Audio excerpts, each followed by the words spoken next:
The Carolina Hurricanes pull off a blockbuster deal to add Mikko Rantanen for the stretch drive. How is this going to impact the Hurricanes and the NHL playoff race? Zach Martin of Locked On Hurricanes joins us to discuss that and more next on today's Locked On NHL Podcast.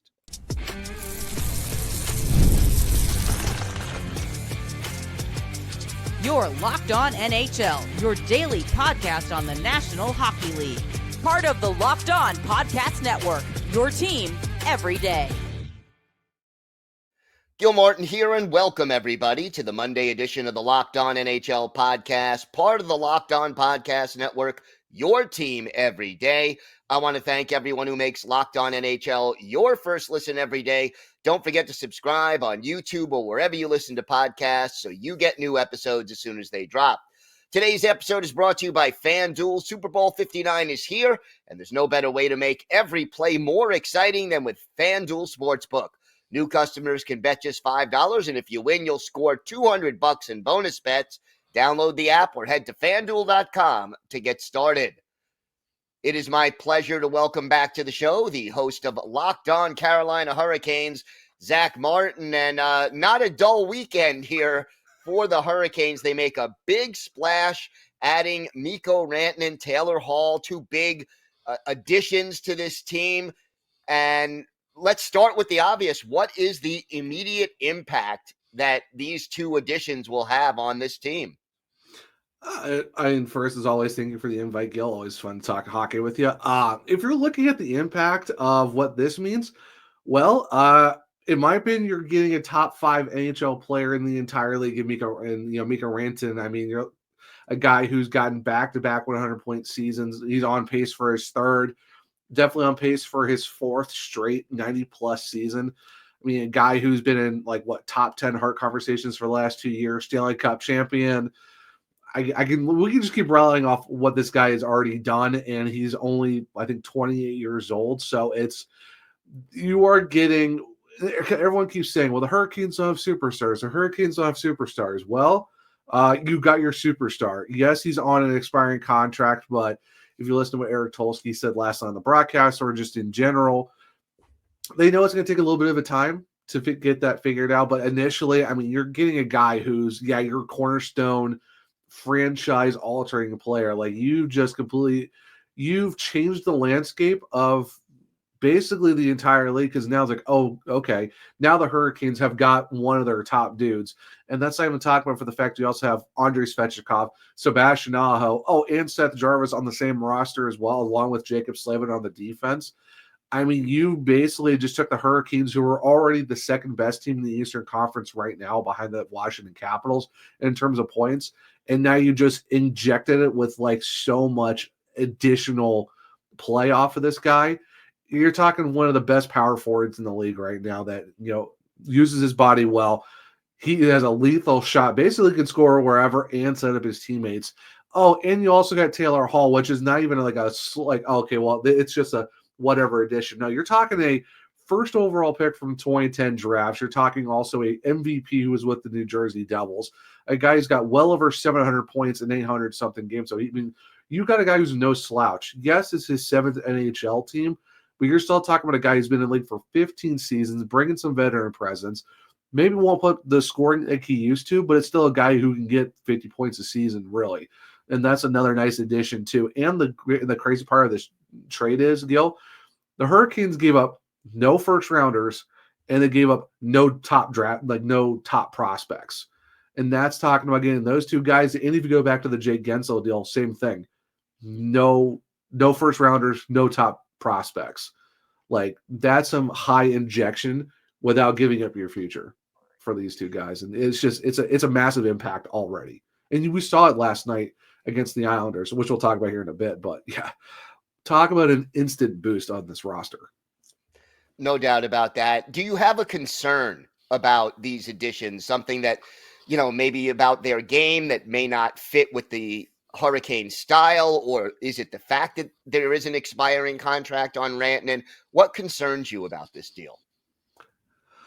I know a lot of people are concerned because they keep talking about the Jake Gensel deal from last year, like how they traded for him and he didn't sign. And for me, it's a completely different thing because you look at the fact that the Hurricanes did meet his asking price of $8 million, but then Tampa's like, we'll give you one last year for $1 million more, and it's in Florida, which is state taxes are completely different down there. So the Hurricanes lost out on that, even though they met his ask. But this is completely different, though. And you've listened to Eric Tulsky, because he was on the broadcast last night on FanDuel, is that the Hurricanes are going to have almost $40 million in cap space because you got a lot of contracts coming off the books. Talking about Dmitry Orlov, Brent Burns, Frederick Anderson, Jesper Fost. Even Jack Rossovic's deal, and the fact that the cap's going up to maybe $93 to $97 million. So you're getting an instant boost of all this additional money. And they've even said too, like they're going to, they've already had initial talks. They're going to see how, give it a few weeks and see how everyone's feeling, because they know it's a process, because he's been with Colorado for over a decade. Now you're coming into a team. So it's like, you're not going to be like, oh, hey, let's give you a contract. No, they're going to play this out smartly. And that's the big difference from what Tulsky said compared to last season, where they had a nickel and dime up to the cap. Now they're going to have so much additional money that Mikko Rantanen's asking for 14. I don't see why the Hurricanes won't give him 14. And the thing, too, with that, Gil, is the Hurricanes have never paid anyone over $10 million in their entire history. This will be the first guy to do it. And honestly, not a bad guy to pick to give your first ever $10+ million deal to. So am I concerned? It's not zero, but it's less than one, if that makes sense. I feel really good about this, to where I think the Hurricanes can make this work. And also, too, he's got his best friend in Sebastian Aho on this team. So that's going to be an instant boost of making that work. And you also have the other Finns of Juha Jaska, Jesperi Kotkaniemi, and of course, as everyone jokes about it, the adopted Finn in Sebastian Aho, because he went with those guys over the summer to Aho's wedding over in Finland. So I'm not really concerned in terms of that. And I think it's a deal that makes sense, because now you've instantly boosted your team. And I really don't see as like I said, it's not zero, but it's less than one of this contract getting figured out. It's going to take time, because you got a guy who's never been here before. And in terms of fit, from what Tulsky's been saying, that Mikko Rantanen fits perfectly into this team, because you look at a team that's built on Jordan Stahl's like big body presence, where they use the big body to play defense, but can transition to offense. And that's what Mikko Rantanen is. He can use his body because he's a big power forward type player, but he's also got a lethal shot. So you're just adding on to what already is a good skill set, and now you just made it even better, because now it's going to fit the system to where it's still a good 200-foot game, but still letting him be himself and being the guy that they traded for. So fit. It's just going to take a little bit, because that's just for everyone. And you're talking, it takes a long time for the defense to get fit. But even with these guys too, like you're talking about a completely different system to Colorado, where it's open running gun type style, to where maybe they slow it down a little bit more. But I think it's a big body system with forechecking, transition game, and structured play, where I still think it fits in well. First game in for Rantanen, I think he had a block shot, 5 shots already in the game, and already had like 23 shifts in almost 19 minutes of ice time. And he's on the power play 1 unit. So like he's already there was times, you watch the game, there was 3-5 chances where he could have scored. It's just the post was in the way, or it's one of those things where you already felt an impact game one. And that's with no practice, which is kind of crazy to think about. Is there a player or two you think who benefits the most from this trade, and maybe a player or two who you think will actually see a negative impact on their individual statistics as a result of this trade? I would definitely say a guy who's going to get impacted is Sebastian Aho, because best friends with Mikko Rantanen. They play together, through a lot of World Junior teams and stuff like that, and World teams as well. And of course, they're going to be teammates in the Four Nations coming up. So I think that's going to be an instant boost right there on that line, because you've had Andrei Svechnikov, you got that, chemistry with Seth Jarvis as well, but you get a guy like Mikko Rantanen on your line. Yeah, I think you'll be feeling pretty good about that, especially if you're scoring goals, but also being able to facilitate a guy who's going to be able to be a consistent player every night, who might have a goal. A guy who could score every night, really. And if not, you can still have a guy who's going to be a good facilitator to get you some assists as well. Other guys, Seth Jarvis, just very Kotkaniemi. There's a lot of guys like that first power play unit. It's Shane Gostisbehere, Jarvis, Aho, Rantanen, and Svechnikov. That first power play unit, it's just going to be how do you really stop that, essentially? So that's going to be the one thing that's going to be kind of crazy to figure out. And then negative impact, I mean, luckily for Rod Brindamore, he kind of like sets his lines up to where it's still kind of even for the most part. So you're not really losing a diminished set of ice time, but maybe it's a Andrei Svechnikov who's, kind of been on the first line a little bit recently. Maybe it's going to see more of the second line, but I mean, in terms of overall, I don't really see a whole lot of impact that's going to take someone's game completely away. It's just, we're going to have you on a different line compared to usual just because it's Mikko Rantanen on your first line now. So, but I don't think it's going to be a super huge negative impact on any guy per se. I see it's mostly a lot of good impact, essentially. Yeah. Do you think the Canes are done, or are there more moves between now and the trade deadline? I'll call Eric Tulsky again. He said, we have 6 weeks to do some more additions. So, no, I think there's going to be a lot more bag of tricks up the sleeve for the Carolina Hurricanes because they have some good draft capital. And there you have stockpiled a lot of good prospects as well. So if they really want to go out there and get something, I think they will. Is there a possible deal for a second line center? Possibly.